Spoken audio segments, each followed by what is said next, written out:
And it takes a second. It's June the 3rd, 2014. Apparently, and we still got no news about Unit 4. Roger's chirping in. I take it by moving closer to the microphone, I move the microphone farther away. You can hear my heavy breathing. Yeah. Because you've been out on the farm all day. Any melted starfish this time? I didn't look today. Didn't like that last one, eh? Shocked you. You're like, shit. Hang on. 2014. Man, is that me? I got a squeaky freaking voice. I gotta cut that thing out. After we do some hanging. We gotta change the constitutions, the Bill of Rights, and the Magna Cartas so that we can hang the TEPCO executives from our gardens. Well, I suppose that's a little bit much. At least from the street lights. Well, it's either that or we can go back to burning them at the stake. I got no issues with that one either. We can go back to the old days where they put bamboo sticks under their finger. No, that was Vietnam. We could use it on those friggers down there that are killing the Pacific Ocean. And if you don't know what I'm talking about, and you don't think I'm actually serious, you'd be surprised how serious I actually am. Because we have 3 melted reactors and everybody's playing it down like it's insignificant, and then they're playing up Chernobyl, which is 1/3 the size of any of the reactors at Fukushima. And so that's unacceptable. And that the nuclear industry is dead, it's history, it's garbage, it's the worst thing possible, it's maniacal, it's full of lawyers. Go out and find someone you respect in the nuclear industry and you don't know any better, and you're going to hear bananas, sunshine, walking in the sunshine. It's like radiation from a 3-hour plane flight. And these are all a straw man. Because if you ingest the radioactive particles, like a 3-hour flight every moment of your life till the end of time. And so this is serious business. This is, people get cancer, people get all kinds of health issues and have to liquidate their assets, and they don't know why, because 10 or 15 or 20 or 30 years later these Malthusians had gotten away with giving them cancers, because cancer takes so long to manifest. But these types of cancers should show up in 3, 4, 5, and 6 years, and that's confirmed by research by Dr. Raymond Gilmedi, who is a mass puppy murderer, beagle killer. And there's other laboratories that are killing other animals, but that's over the top because a beagle is notorious for sniffing. And Dr. Raymond Gilmedi from Loveless in New Mexico, no offense people in New Mexico, Carlsbad, Dr. Raymond Gilmedi, he would get beagles and put this device over their nose and make them inhale it. He did inject it. He's got 80 peer-reviewed studies on barbarizing and torturing these animals, and they got cancer that killed them in 3, 4, and 5 years, and they've done the autopsies, and then they had their studies and they were published. And I mean, that's twisted. There's 120,000 peer-reviewed academic studies every month that are published, and they're locked away, and you don't know what's in it. You don't know what they've done. That's the game, right? And Ellsworth, Springer, and Wiley gets the copyrights to all your academic journals worldwide. And so if we were to flip these institutions to deal with Fukushima, to deal with the radioactive fallout from the Cold War, from the experimenting, like all these tests they done right here in Alaska where they had 43, 44 explosions leading up to the embargoes on atmospheric testing, and each one of these nuclear bombs, there was radioactive fallout right across the freaking country, depending on where the wind came. And then you think about Alaska, where Alaska is supposed to be just the last pristine piece of land, in North America, and it's a radioactive wasteland. It's disgusting. And then they blame any abnormalities up in that area on global warming. And now I know, Roger, that's the wrong thing to say to you, because Roger likes that argument a lot. Not that argument in particular, but that topic. Because we can go for hours just ninny the shit out of each other over. But I'll always come back to it. There's 90,000 ships on the ocean. 15 of them creates more pollution than all the automobiles on the planet combined. And so when you multiply that and divide it by 90,000 ships, these are bunker burning ships, these are your big container ships. And this is interesting because that's 42 trillion people driving 4, 6, and 8-cylinder cars on this planet all day, every day. 24 hours a day, 7 days a week, releasing this material into our environment. This gets up into the lower and upper troposphere and into the stratosphere, where it takes about 10 years to start falling out. Hopefully it aggregates a lot of that Fukushima radiation when it's coming down. Right? Yeah. That is a really interesting thing, because the ocean, the acidity in the ocean from all these ships, that's what it's from. That bunker is supposed to be put in a toxic waste site. That's left over from petroleum production, right?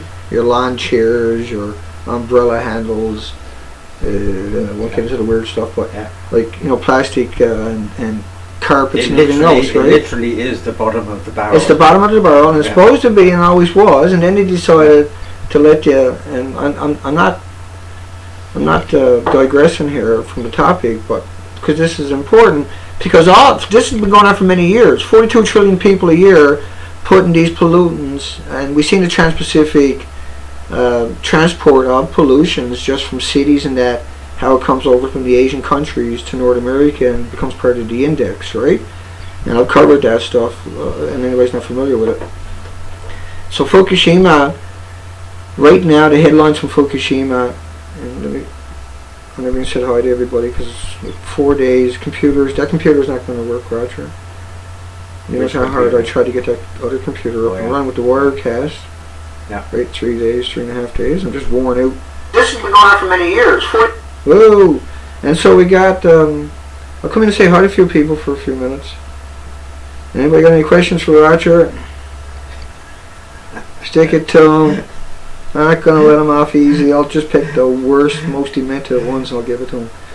So, hi MSVS, Lori Reedman, Amthurst, Adam, Checks and Balances, DePriest, James, Kathy, Sylvia, Mr. I Can See, Banana, Radioactive, James Beck, Lori, Toxic. Yeah, pretty good, Dana. I don't stutter as much as I used to. Because the more that's watching, the less. I got a thumbs down already. We're not even into the video. I got a thumbs down already. What about what though? Perfect. What did he give you a thumbs down and not tell you what they're giving you a thumbs down for? Yeah, and you only got one? Yeah. Shame. They're probably emailing their cousins. You gotta go thumbs them down. He said something bad about TEPCO. Like we changed the law. They all be hung a long time ago. They deserve to be hung, right? Because they hid it from their country. You have radiation in one end of Japan, right to the other end of Japan, and you have all these cancers starting to show up this early in the game.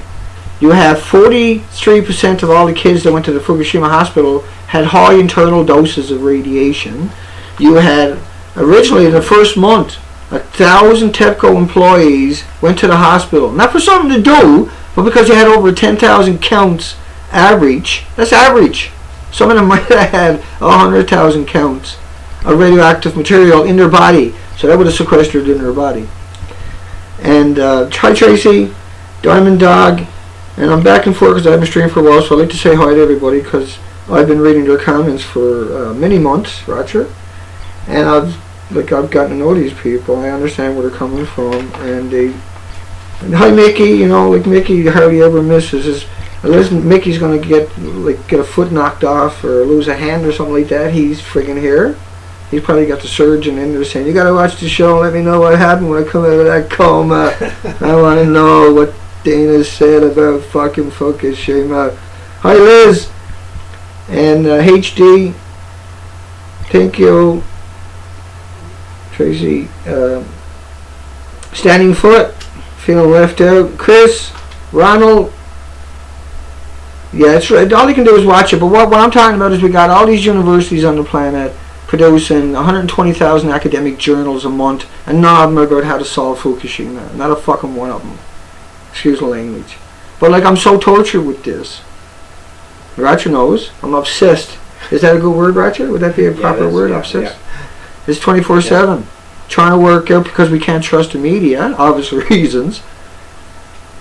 And even though Harvard came out and I got that video up there and I got Stanford video, 30-second clip up there last week, of them telling you within 4 and 5 and 6 days, all the big institutions, C-SPAN, the Senate, telling you 3 melted reactors, melt-throughs, meltdowns, melt-throughs, detonations, ejected cores, and we're still arguing about if there's a melted reactor or if it's contained or not, right? And it's shocking when you got the pictures of Unit 3 and there's nothing left there, and they're saying like, no, that's the fuel pool. Like, the building was 10 stories high, and there's maybe 2 stories there. And the people want to ninny and say, oh no, I think it's probably down there somewhere.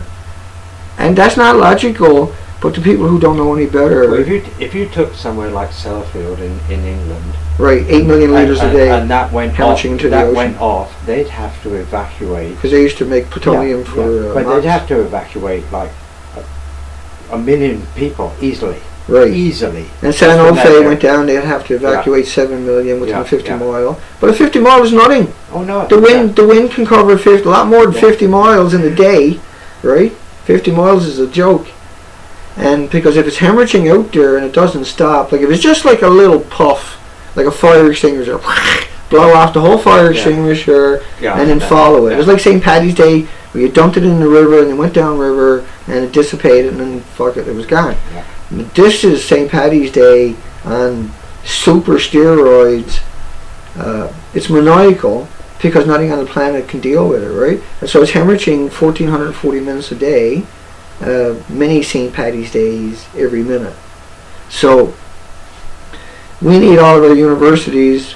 Hi, War Prophet, John, and just DC. Make sure I catch everybody tonight because I'm not sure if I'll get back on for a few days. Rick, Robinson, James, Fate Physics. What's with the 800 high CPMs in or near Billings? I don't know. I haven't seen it. I've been struggling for 4 days almost. Yeah, it's good to toxic. Yeah, it's good. You got any questions for Roger? Anybody?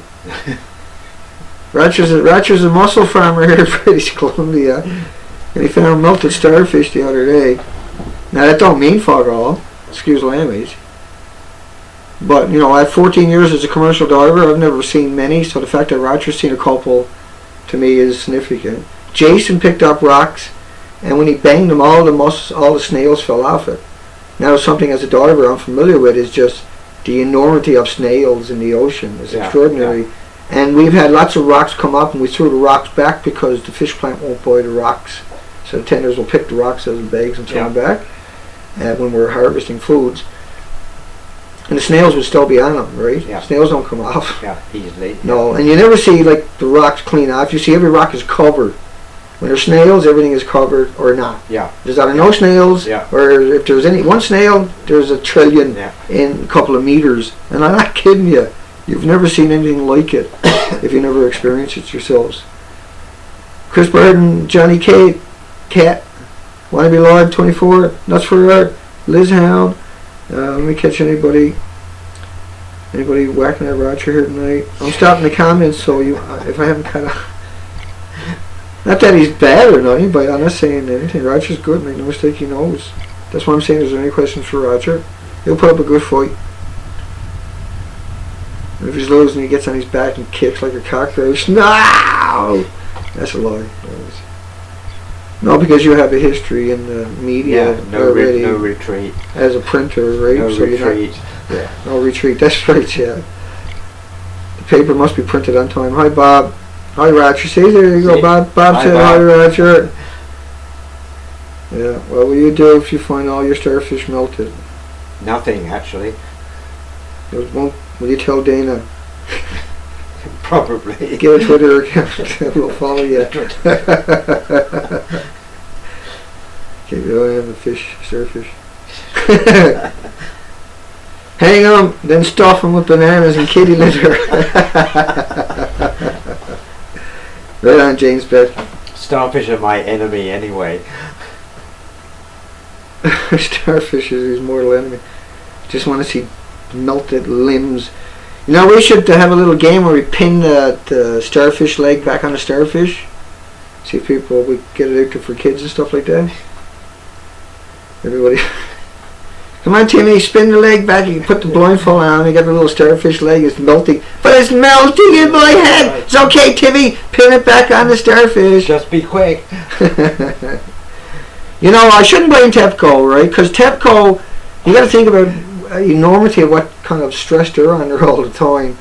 And, you know, when this happened, TEPCO, and you'll find links underneath my videos to the emails, to FOIA, the official releases. You'll also find TEPCO's a couple of thousand pictures you can download underneath my videos here too. And there's 99 different packages, so they're not all huge, massive packages. But they're zip files. Open them up and transfer your pictures into another folder, and you can work with them a lot easier. Copy and paste them into another folder. And then, because it's in a zip folder, it's a quick workaround around that zip folder for people that don't want to mess around. And so here's my take on it anyways. TEPCO, for instance, would take a dump, right? And then they would call up their lawyer and tell their lawyer to ask the NRC in America what they should do next. So their lawyer would call up or send an email or write down and send them a message, and the NRC's lawyer would take it and contact the NRC. The NRC would look at it. They would have a big meeting. A think tank would get to work on it. They would contact their lawyer. Their lawyer would get hold of TEPCO's lawyer. TEPCO's lawyer would get hold of the TEPCO employee who asked the question after taking the dump, and they would say, yeah, go ahead and wipe your butt. Because that's how much control they had over these people. They didn't burp if they didn't get the permission from the NRC in North America. And if you go down into the emails in the link below to the FOIA release, the official FOIA release, the authentic, and a lot of that's redacted, but you'll see them just licking everybody's boots from the NRC. That's what they do, they lick their boots. And the NRC, you know, they're very adamant of how much control they had over the TEPCO, the employees. Well, the nuclear industry. Because they were in Tokyo and TEPCO was at Fukushima. In general, actually. Yeah, everybody in the nuclear industry. Yeah. Yeah. It's like a magic carpet comes into town. Everybody's like, oh. So the NRC are gods to the nuclear industry, people that work in it. Because if you cross the NRC, make them mad at you, it's like a big taboo. I don't know. Well, isn't there the so-called International Nuclear Commission or something like that? The Nuclear Regulatory Commission, Agency. right? Yeah. Well, the NRC is the commission, right? Yeah. And the chair of the commission right now is Alison McFarlane. Actually, I done a video about her a couple of months back. She gave an official at the Senate hearing an update on Fukushima and said there was absolutely no indication that Fukushima made it here. There was no models out there showing that. There was no foreign governments concerned about it reaching North America. And that's the complete opposite of what I show regularly on my videos, right, where I'll show you the graphs, not tonight, because Wirecast hates my guts and killed another computer. But I'll show you, right, because Wirecast friggin' hates me. I'm pretty sure they got a Woody for me. So Wirecast, I had to get in that conversation. Let me come back over to the comment. Roger, what sort of fishing you do? He's a mussel farmer. He's a proud shellfish farmer. Well, he's actually done more than mussels. Yeah. He's done that for a couple of centuries. Decades. Oysters, clams, scallops, mussels. Yeah. Oyster, clams, scallops, mussels. And he's a sports fisherman. He eats everything. Right out of the water, he starts chewing on it. Don't even get it aboard the boat, so that way you don't have to wash down his boat. He just hangs over the side, eats the fish.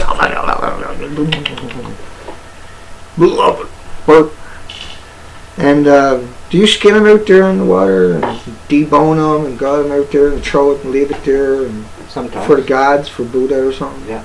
No offense to anybody Absolutely. out there. That was just poorly placed.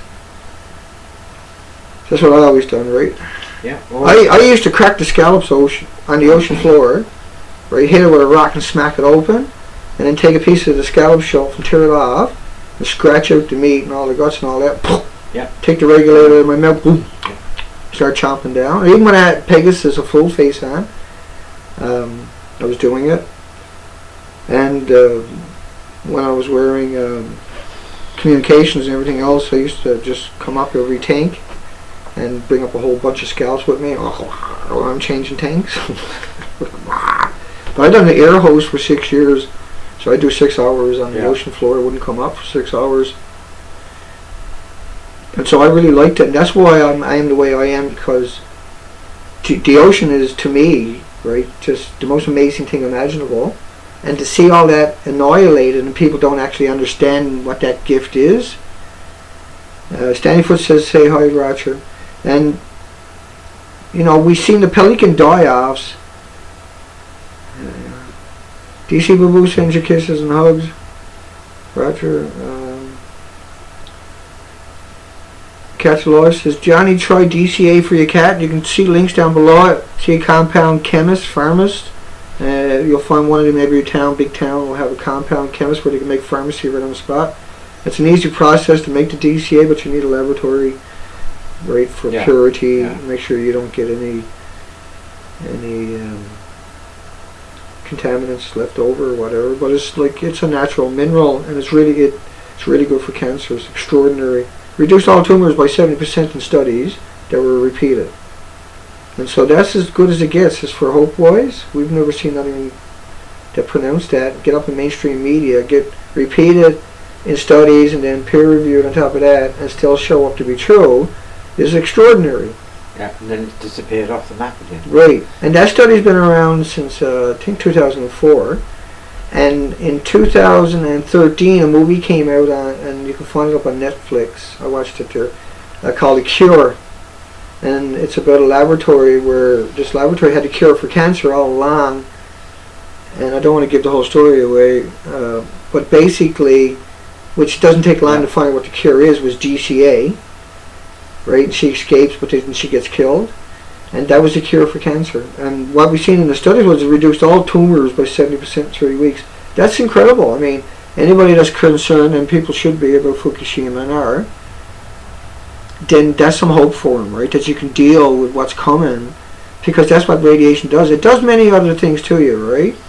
And so, if it gets into your bones, like the strontium, because there was 100 times more strontium, and we covered that, we used to always say 30 times more strontium, but we got the headlines on 100 times more strontium. They're much more salacious. Because strontium 90, there was an enormous inconceivable amount of it. But see, what a lot of people can't take into consideration with the 3 melted cores is the particles. And so these cores, the dirt that's getting vaporized, becomes particles. And they're radiated, they're ionized. And so ingesting them is no different than ingesting a radioactive element or atom. Because, the isotope is in the atom anyway, but which is unimaginably small, right? But yet a single atom will induce a cancer. And different types of isotopes will induce different types of cancer. And so we hear about iodine, massive amounts of iodine, 100 times background radiation in Canada, in Vancouver here, in the rain. Well, what background, I hope we're not talking about water, at 7,500 becquerels of potassium-40, you would off-gas that. Yeah. But if it was cesium, you can't off-gas that. You accumulate more and more. And so that's bizarre. Your body, if it ingests bananas or food with potassium-40, it can't take any more potassium-40. It's called homeostasis. And so your body off-gases that automatically. But if you get the isotopes, radioactive isotopes, and we're just going to do a short stream tonight because we had company and we weren't, and I had more company just left. And I got another stereo. And Dana's keeping me up. Poor Roger's been out to his farm all day.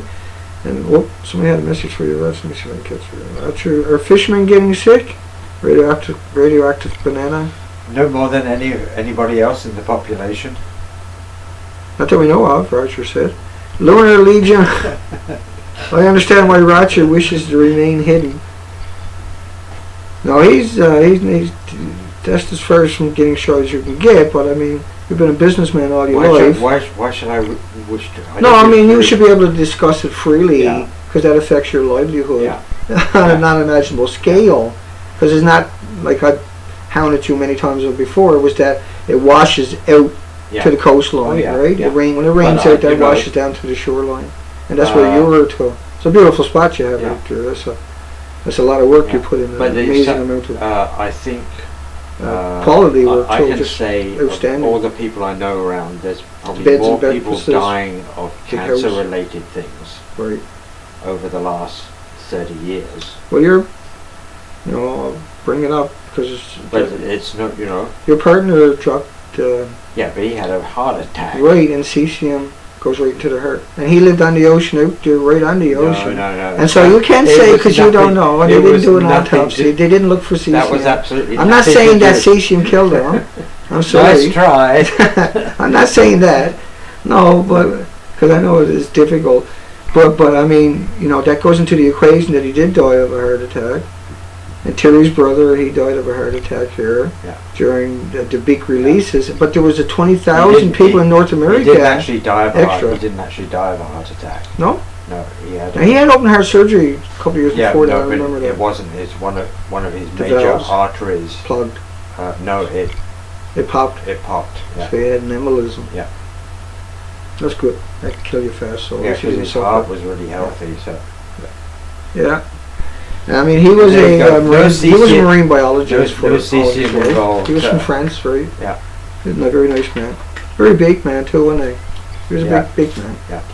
How's his dog doing? Oh, his dog's doing fine. Yeah, lost a few pounds now. Yeah, it's a monster dog. Yeah. Beautiful dog. And still out there enjoying the same kind of life, you know, the same kind of quality of life. Yeah, just moved to the neighbours. Yeah, he moved over to the neighbours, and that's what I mean. John was, you know, he had a good life. So he ate well. He didn't exercise. Yeah. And that's what I was going to say originally, but you put up so much resistance that I didn't get a chance to throw that in there. And so I'm pretty good at covering my tracks. But I don't want to speak ill of some dead. Hi, Grandma Goldie. Can we see Roger? No, you got to be a certain height to use the camera.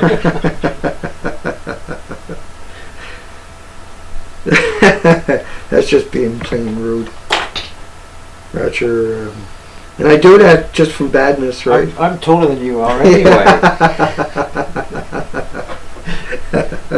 It's because I'm in a wheelchair. That's twisted, Roger. That's my outro, buddy. Brilliant. We're way off track here, by the way. I'm waiting for the comments to start rolling again, but I guess I pissed them off. Here we go. Nobody's commenting anymore. No, what it is I hung my thing. The ocean is the most beautiful thing. Yeah, Grandma Goldie. Get out of there, radioactive. I'm just trying to catch a couple of comments. Radioactive bananas. No, if you eat a banana. Nasal iodine. Well, iodine was good if you had a plume that got out and you found out about it and you took the iodine, but you're still going to ingest the radioactive iodine, so it's going to sequester in your organs, in your muscles, in your heart, in your kidneys, in your lungs, and everywhere else. And so the iodine actually is irrelevant in one sense, because you're going to get another cancer somewhere else. But the thyroid, right, who the freak wants to get cancer there anyway, so it's okay to protect that, but you can't keep taking it. And so it fills up with iodine, and then allegedly the iodine can't get in there. But you can't believe anything the nuclear industry tells you anyway. No, but a big thing is because you ingested it. It's not just us. You're not just going to poop it out. The effects. Right. It's every creature. It's insects, starfish, plants, pin the tail on the starfish, starfish, pin the leg on the starfish.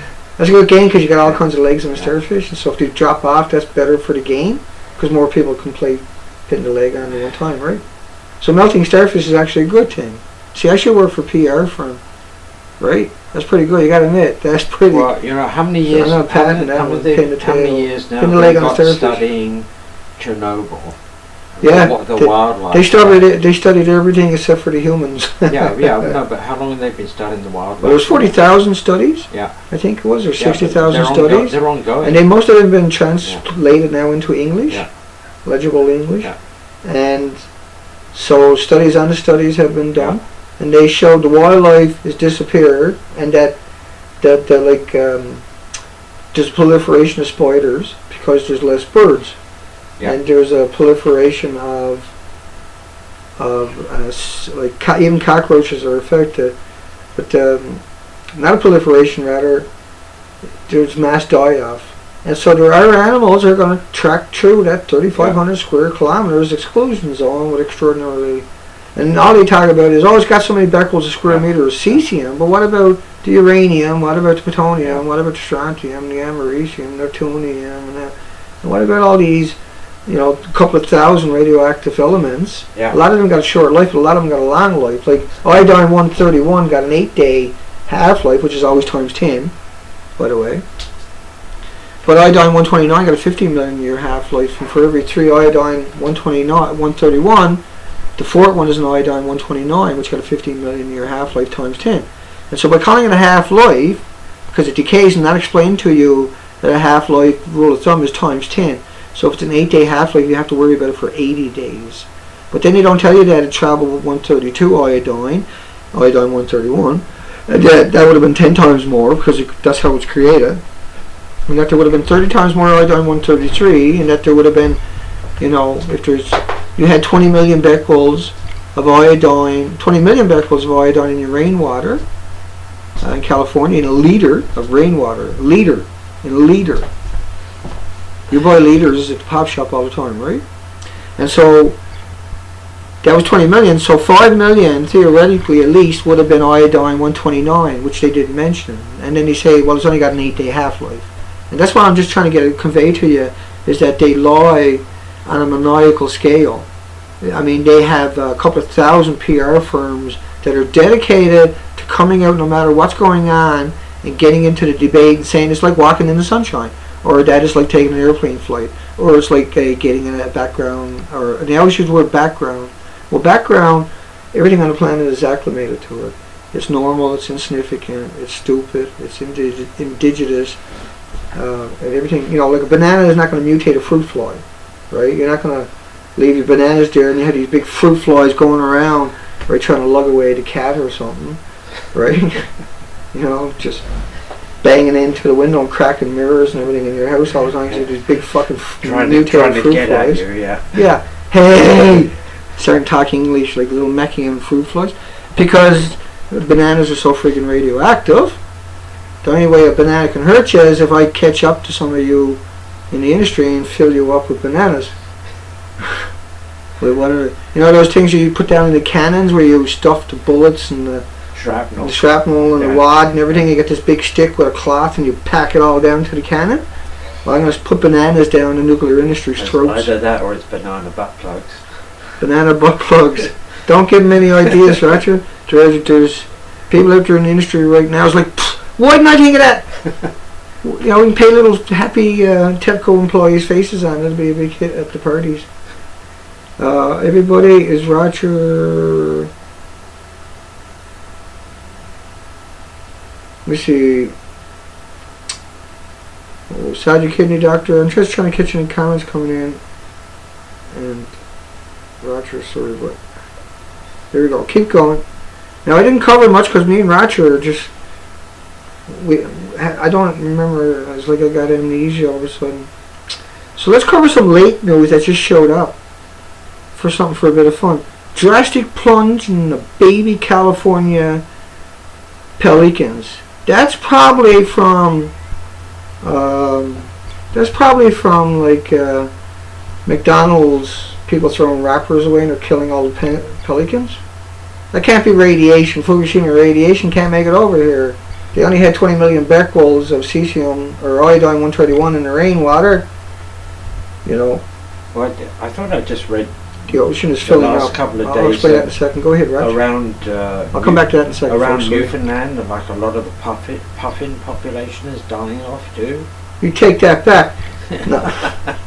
They're sacrilegious. Oh, Jesus. But nothing better than puff and gravy. You ever have puff and gravy over you turn up in courage, Roger? Puffins, man. You'll have to go with the seal flippers, they make the best gravy. They make the best gravy, though. Seal flippers and puffins.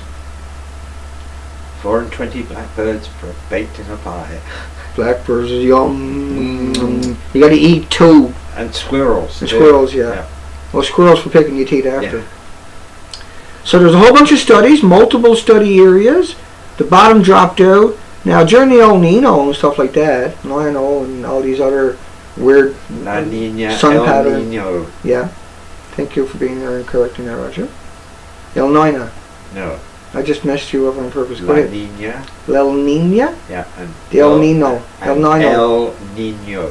Yeah, that boat sank years ago with my fishing license on it. And then I got a ticket from the Pillsbury Doughboy when he showed up. right? Fisheries jumped me up. Which back one? at Kings Cowan Island. I was on the ocean floor for probably 2.5 hours to fill the boat up. And fisheries jumped me on the way in at 9 o'clock in the morning. I said, "What, you think of poaching or something?" Right? There's no limits. There was no quotas and anything back then. So you're going to get 2 or 3 loads that day. Because you're going to do 6 hours. And if you can load a boat up in 2.5 hours, you're doing pretty good. But so the study dropped out. Now what you got to realize is TEPCO, the St. Paddy's Day is running at a TEPCO every minute. You ever seen St. Paddy's Day where they pour the dye in the river and the river turns a different color? Green. Right. And so the ocean current, the Kuroshio current coming out of Fukushima, well that travels at a steady 2 kilometers an hour and up to 9 kilometers an hour. Well, let's convert it to miles per hour. Because a lot more people are comfortable with that. It's been leaking out of there non-stop for 1170 days or something. And 1440 minutes a day it's hemorrhaging into the ocean. Minimum around 400 tons. They just emitted to another 75 tons of extraordinary radioactive water leaching out of the bottom of the reactors. And so they're pouring water in there and they don't think it's leaking out. And it's not funny that it fills up. Well, it's not filling up, so we just keep putting water in. No.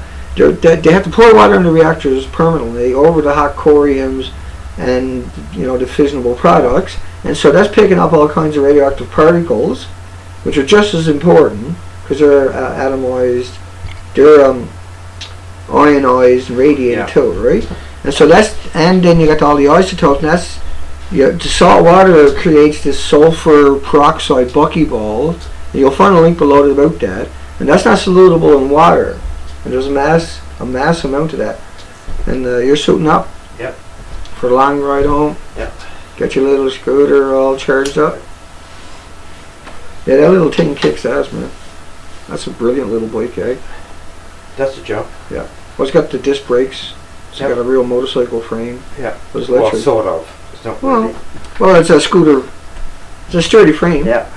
Hey, it's not our dream. It's not our dream electric bike anyway. Is guess what broke off? I told you that the shaft broke off. The axle broke off the scooter again. Again. Today. I'll go down and see the welder tomorrow morning. Same place. Yeah. Well, the other side, the first side that I had welded. Yeah. With that new scooter, both sides of the axle have broken clear. I haven't even hit a pothole with that yet. I never took that off road. Yeah. Right. That's just. Trip to town, trip back, right? 20-30 kilometers. And that's unbelievable that's broken again. Snapped right off, it's man. The other side. Snapped right off. I used to abstract it out. The first side.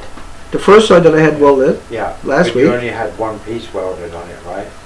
Or did he? Well, the tabs broke off on it. Yeah. And so he re-welded that. Yeah. And then the backup tab broke off it. Or the chummy, in case it did break off, that tore apart. He welded that.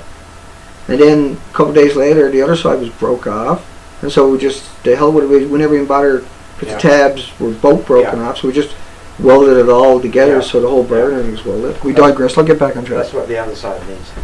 Yeah, disappointing though, right? Going down the friggin' road, and you hear this grinding. You're like, oh great. Endless saga. Yeah, it is. Okay.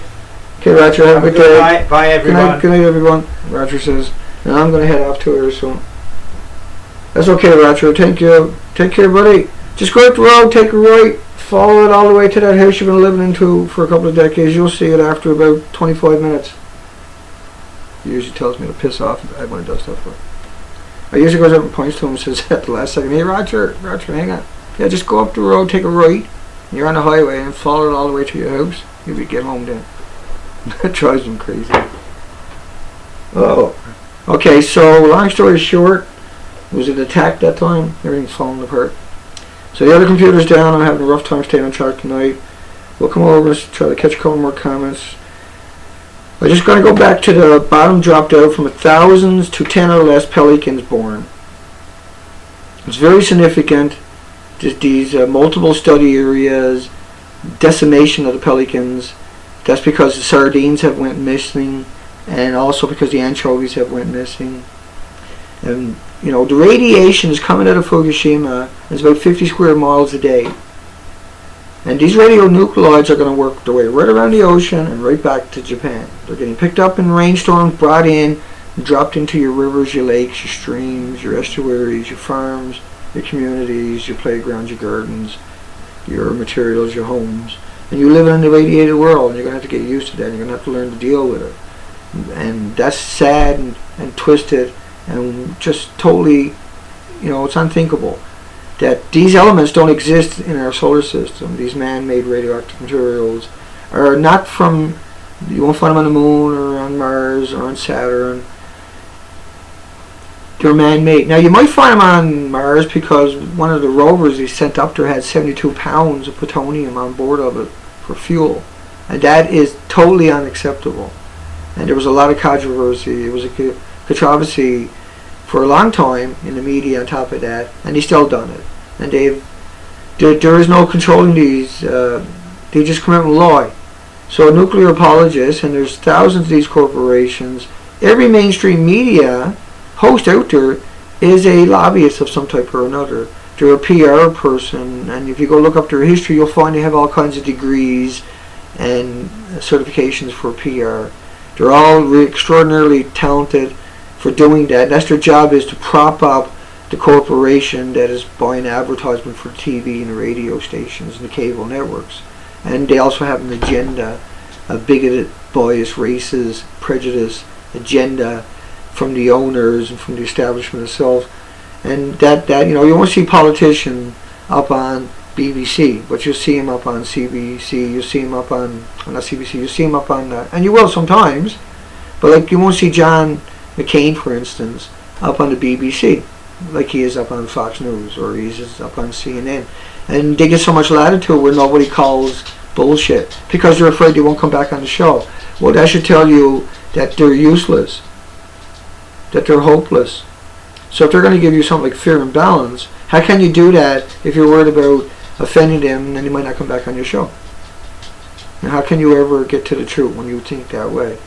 Well, you can't. And when you have all your employees or PR specialists, how can you expect to get the truth when their job is to sell the product or the ideology and the propaganda? And that's what they specialize in. That's what they went and worked so hard, and that's why they murdered their way to the top.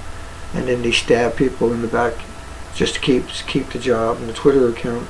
Because the Twitter is more important than any kind of moral or ethical compass on this planet. To these types of people, they are, by definition, psychopathic lawyers. They are pathological lawyers, because that's why they succeeded. Because you have to be a pathological lawyer.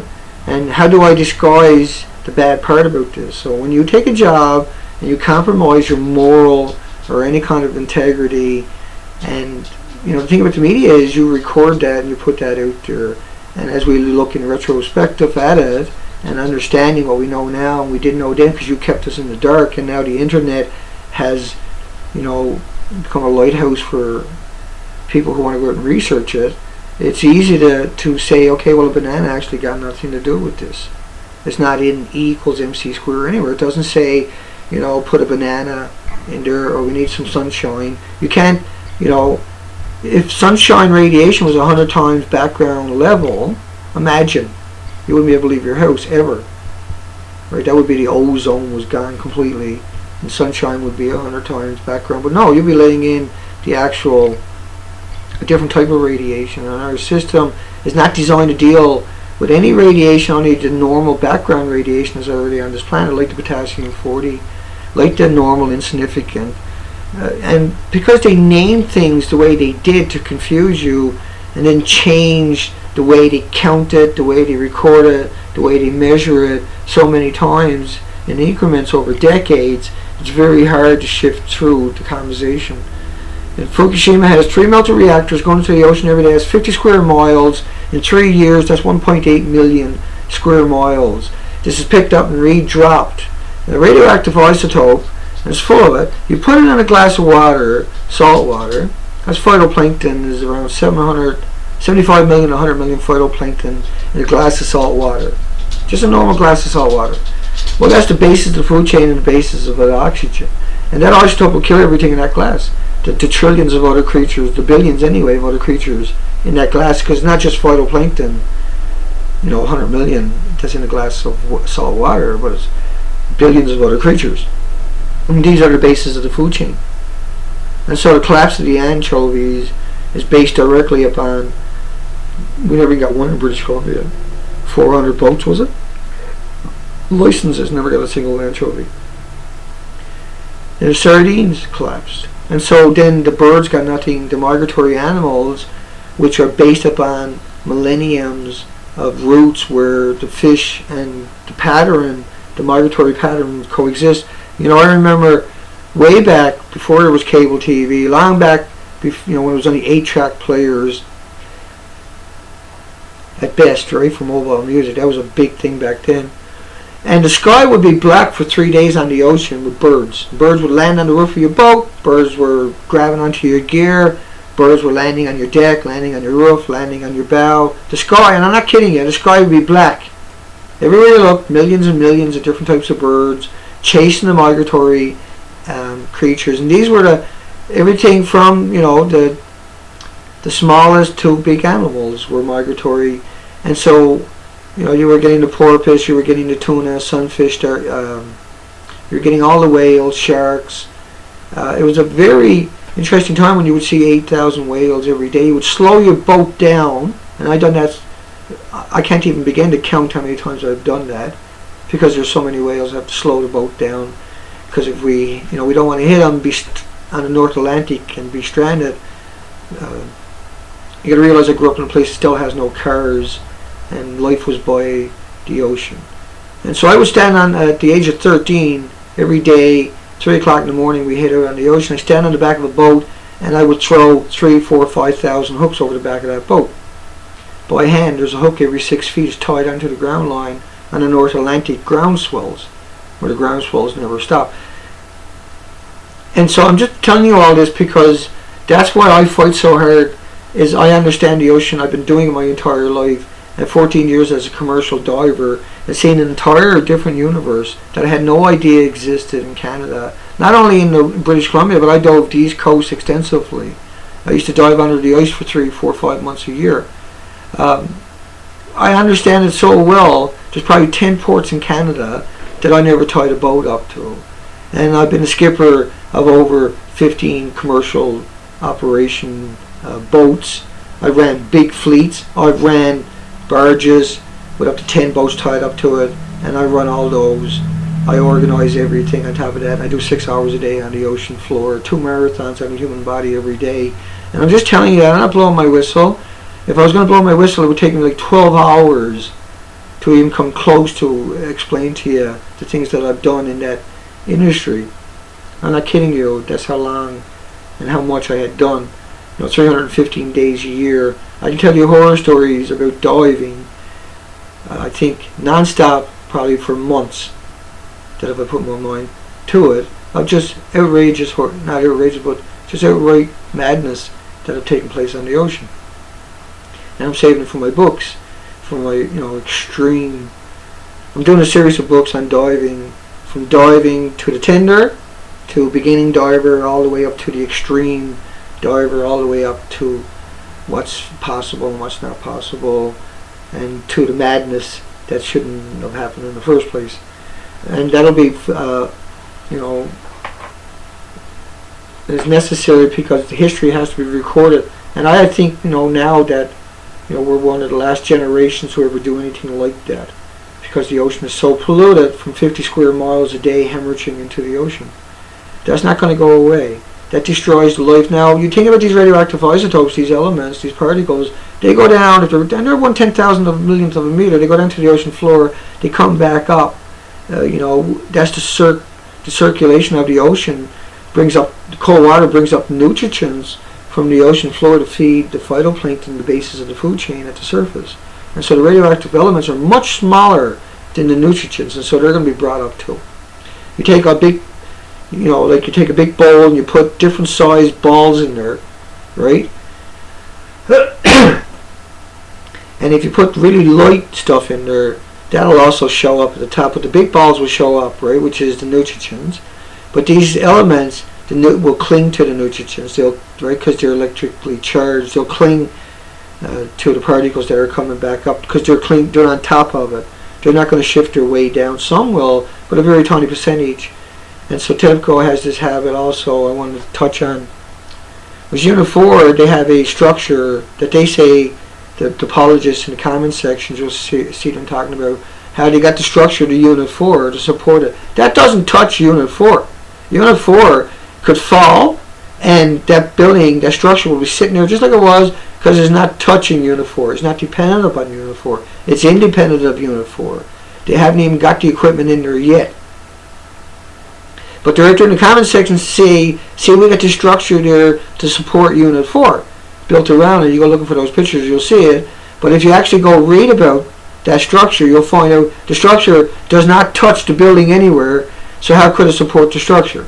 See, they're manipulating what you see, because you won't go look it up for yourself to see what they're saying is true. When everything they tell me, I go look it up, because you can't trust them, because that's what they do, is they lie. They are professional lawyers. Everything in the industry is over the top of the line, and all these pelicans dying off is emblematic of everything else, all the other issues, because that's what radiation does. That's why it's supposed to be in a sarcophagus till the end of time. But you can't put it in a sarcophagus. You can't lock it up, because it releases noble gases and hydrogen. And these are very, very explosive. These are the worst explosive gases you can imagine. Like if you ever saw gasoline in a building, or say propane, pretty bad explosion, right? If you put the hydrogen into that equation, completely different, much, much bigger explosion, big craters, huge damage, much, much more impact. And so all your containers that they say it is in a sarcophagus is actually being vented into your environment. It's being vented out. They have to vent it all the time. They also monitor it to make sure it's not over-gassing, and that they can contain it, because the whole building then can detonate. They can't put it inside. What they do is they leave it on the surface, right? They put it out in drums, and those drums, the bombs will rust out of them in about 5 to 10 years at the most. So all these drums they have stored on the site that are directly on the ground, they're going to rust out. And they know that. They know that. They know what they're doing. They know there's no way to contain it, and they keep telling you and lying to you and equating with bananas. And now we have massive die-offs, and we know this is going to just escalate to worse and worse, because it's hemorrhaging not only into the ocean but into the environment through the aerosols, 3 melted cores, and so it's burning up into the environment. People says, "Oh no, Dana, it's all scattered, it's all splattered all over the way." You don't got no studies to back that up. They show that it stays together as a corium, and that it might burn and stay in that chain reaction till the end of friggin' time. Why do you think the sun exists? It's the same kind of reaction, but it's different. The elements, the sun creates elements, we destroy elements. Right? So it's not the same as the sun in that sense, right? And these elements we create are completely man-made. They don't exist in the universe. And nothing on the planet can survive with these elements. Nobody can coexist with these elements. Nothing about your body is acclimated or will ever get acclimated to these elements. You'll never get used to it, no matter how many generations. You might get used to it down the road where you all got 5 heads and arms and legs, and you're all laying eggs. You know, that's probably what will happen far down the road. And the elites will be genetically engineered to be like humans, but they'll actually be this utopia fantasy that they got. That's history. That's just meant to enslave us, to give, because they have the skills, right? The elites can't screw us without us cooperating, right? The radiation couldn't destroy us without the cooperation from the greedy people looking for a paycheck. The elites couldn't, the nuclear industry couldn't kill off this planet without the cover of the media, without the cover of the thousands of nuclear PR firms lying maniacally, like Ken Buesler, like Woods Hole Oceanographic Institution, like D News, like all the other massive amounts of journalists who interview nuclear lobbyists and nuclear PR spokespersons, and doesn't bother to fact check that a banana has nothing to do with equals MC squared. And we shouldn't want to hang that from a pole too. I mean, our universities have failed us. They are pro-nuclear PR firms, and they know how bad it is. They know that nobody on this planet has figured out what to do with it. And so what they do is they say it's okay. Well, why have you been trying for 70 years to put it in Yukon Mountain, to put it in the WIP repository, to put it half a mile underground here and a mile underground there? Why do you wear all this equipment? Why do you have all these safety rules and regulations? Why do you spend all the money on extraordinary and technology for filtration and equipment like that if it's harmless? Why do people die of cancer when they're exposed to it? Why when you have masses releases that are deformed, 70% to 80% of Fallujah's babies are deformed. They don't even want to have children anymore because of the uranium-238. What do you use this stuff in bullets for when you know it's a crime against humanity? You can't turn the weapon off when the war is over, and then it's releasing neutrons and X-rays and splitting the atoms. These chunks from the uranium-238 that's contaminated with americium and neptuniums and plutoniums and the thousands of other man-made radioactive elements and isotopes that they classified, and we can't find out about it because they don't want you to understand, and so they just keep telling you, that it's like a banana, or it's like walking in the sunshine, or it's like an X-ray, or it's like just a normal background radiation in your life.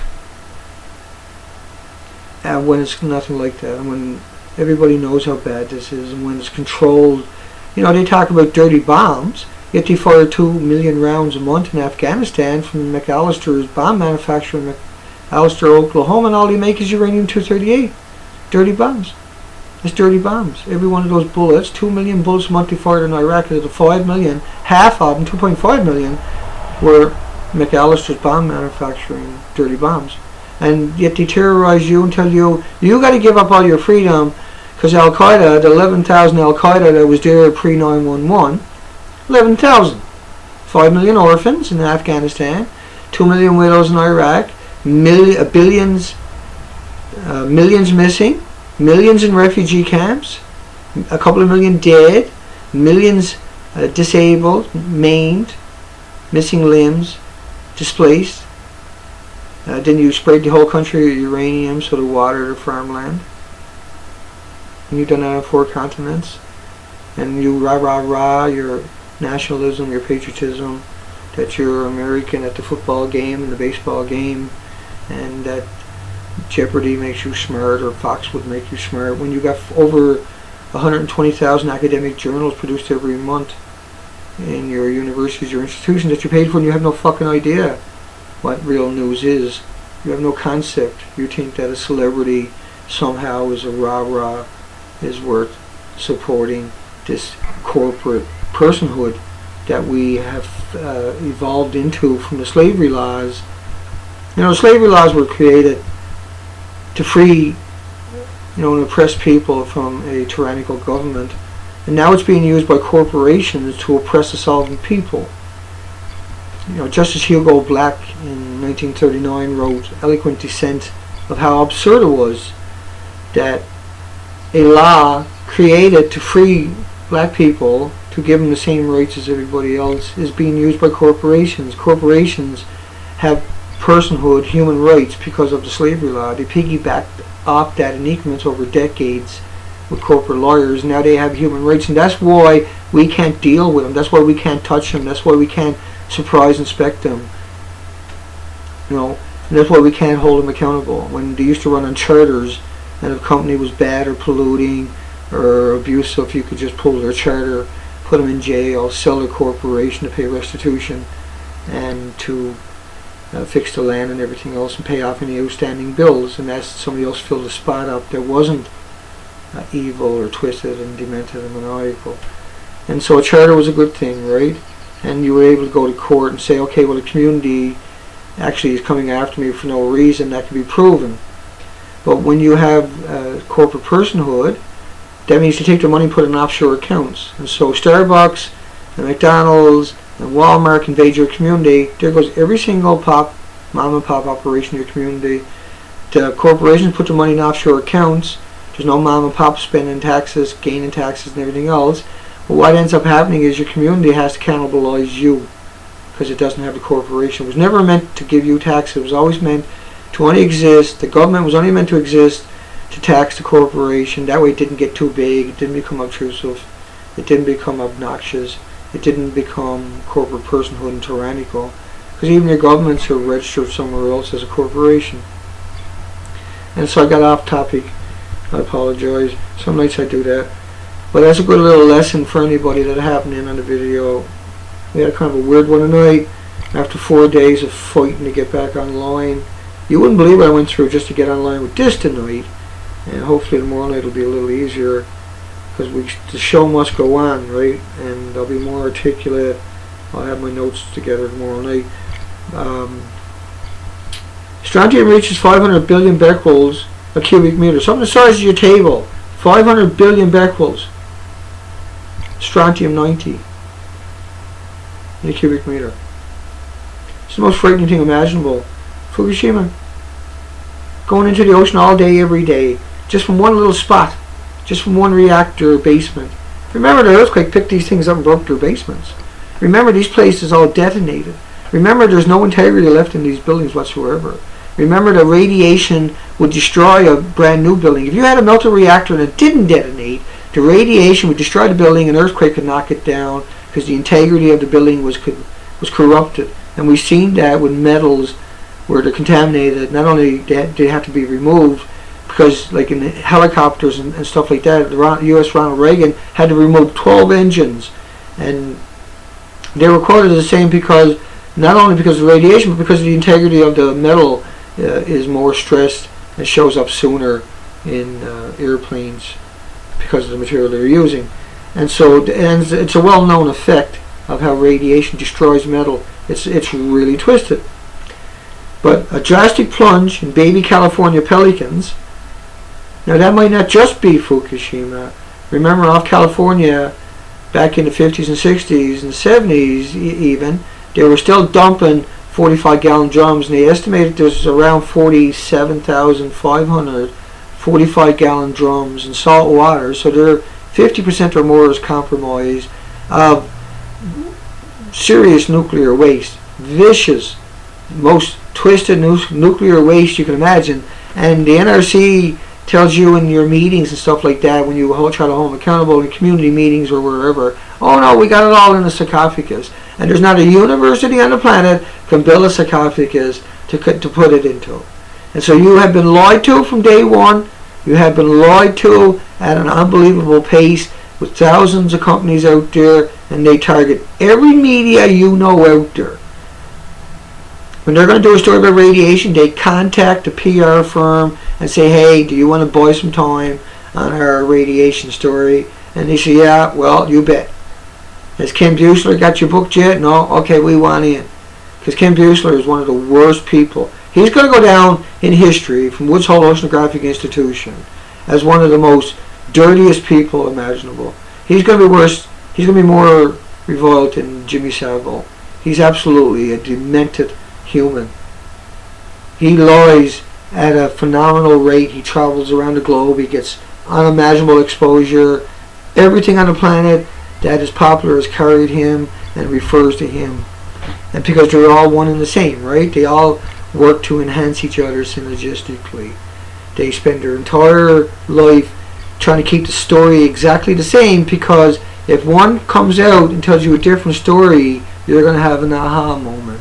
You're going to realize that the system is a well-oiled machine, and anybody that don't fit in, don't get in. Unless you're a murdering, psychopathic flame whore, you don't get into the media. You have to be the biggest ego on the planet of unbelievable proportions, or you don't get into the industry, because they need everybody to work together as a team to conquer you, to destroy you, to make sure you can never understand the things I've told you. And as I get back on track here, I'll be more articulate. 1 hour and 3 minutes. Let me call and say goodnight to everybody. I didn't realize it was 1 hour and 3 minutes. I had a lot to get off my chest, and I fucked around a lot because I had Roger there, and that was okay. Okay, take care, Lori, James, Cats Alive, Tracy, Nuts for Art, Liz Hound, Anna Beck. Got a question. You're welcome, Lori. Yeah, hi Annabeth, thank you. You're tired, busy, I know. No worries. I don't expect you folks to keep showing up. Grandma Goalie, Toxic. Mr. I Can See, good night everybody. Steve Meyer is doing a lot of work, folks. Check him out. I got links below. Hopefully that worked out. And add links to your Facebook or something. I can't keep up with the comments anymore. I'm trying though. What I'm trying to say is soon I won't be able to keep up with it. I'll scan. You know me, I'm gonna scan. It's gonna be hard to break that habit, and that's the whole problem. And all that more, I need to put that time in on. We still got that studio up there we're paying, and we rented the back up. We're not in there. I don't know if we're gonna get in there. We might have to rent a spot down by the ocean for what I want to do. What's coming up here? I'm supposed to meet up with the lawyer today about the corporation. I can't tell you what the name is because I haven't got the name. But as soon as I get a confirmation on the name, I'll start up a website. I got everything ready to go. I practiced and stuff like that, and so that'll be okay too. So we'll have a .org. And one thing about the name of my .org, it's us really. It's for everybody. It's not for me. This is meant to get the truth out there. One good thing about the .org coming up, folks, is the name of it. It'll be the funniest name you'll ever say. I can trust me. You'll always get a big grin out of whoever you says it to. They'll always be okay. I'll have a look at it. Sounds pretty cool. And I searched, and nobody out there even have ever said that sentence or anything like this. So it's gonna be a lot of fun. But it's a lot. It tells a lot. And you'll say, Dane, I should have known you were gonna say that name. You've never heard me say it. So don't think you have. Take care, everybody. Once again, check out Steven. Check out all the links below. Check out Miss Milky. She's really busy. Missing Sky 101. You'll find links below. They're really working hard lately. They stand out. There's Mom and Ox is out there working hard. Tracy, Lori's working hard. Stacy, everybody's out there working hard. Anna, everybody's out there now. I see lots of more people coming on board. I can't even keep up with it. We got lots of links below. We'll catch everybody. At least we got a stream in. Thank goodness. I know it's not the best one, right? But it's a decent stream, so I'm happy with it. And I won't shut up. So I'll give it up. Take care, folks. We'll catch everybody.